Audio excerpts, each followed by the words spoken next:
Here now, Florida Senator Marco Rubio. Senator, how are you? All right, Senator, President Xi said he's preparing for war. They have been ramping up their military now for over a decade, and now they increased their defense budget another 7.6%. And President Xi said he's preparing for war. I assume it's against us. Is that a wrong assumption? Well, it's not against Belgium or Luxembourg.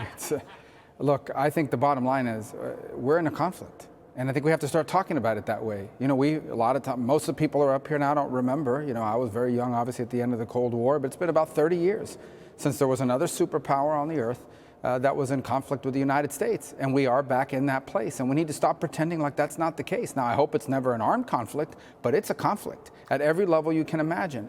And I think, look, we have a couple problems. Number one, the White House, the Biden administration is filled with a bunch of traditional, conventional political figures that grew up over the last 20 years talking about cooperating with China. We saw how that worked out. They took all of our jobs. They took all of our factories. They got rich. We got poorer. Their middle class grew. Our middle class shrunk. They make things, and we don't. That was, and so, but I think the other problem we have, and you've alluded to this, is these guys in China, they watch TV. I mean, they watch TV broadcasts of what's happening in America.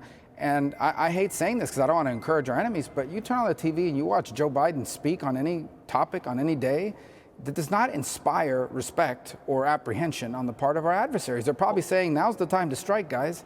Well, they definitely are doing that. And look at this new alliance that is emerging. I call it a new axis of evil. I mean, you got Russia, you got China. Now they bring in the Iranians. They broker a deal with Saudi Arabia. Now they're brokering another deal with Saudi Arabia and Syria. And they're telling Kevin McCarthy not to meet with an allied leader. And then what are the consequences for the balloon spying?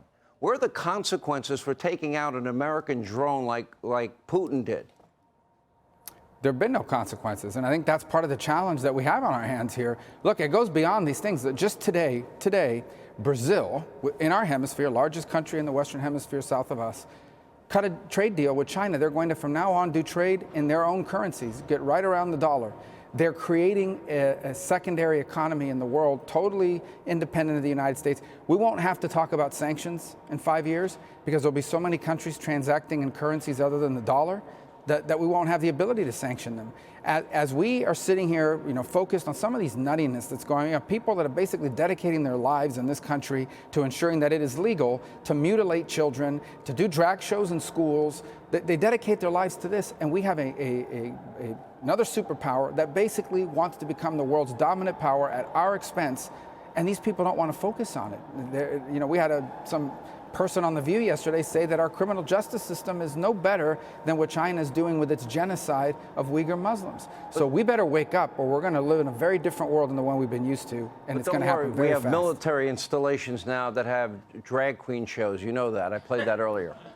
Yeah, but I mean, it's part of I don't know if you saw this poll yesterday. I don't put a lot of stock into the polls, but if you think about all of the values that make you a strong society, family, children's, patriotism, all of that is diminished. The only thing that matters now, the thing that has gone up, is people care about money, and I'm not saying that doesn't matter, but China knows it, and they use it against us. And they know that in America, they believe one day there are enough people to pressure their politicians because they care more about buying cheap shirts off an app from China than they do about standing up for their own country. At some point, we need to figure out that we are Americans. Someone needs to stand up for this country. If we don't, no one will. And that the world is a better place because of America, and it'll be a worse place if America declines. Senator Marco Rubio, thank you. Hey, Sean Hannity here. Hey, click here to subscribe to Fox News YouTube page and catch our hottest interviews and most compelling analysis. You will not get it anywhere else.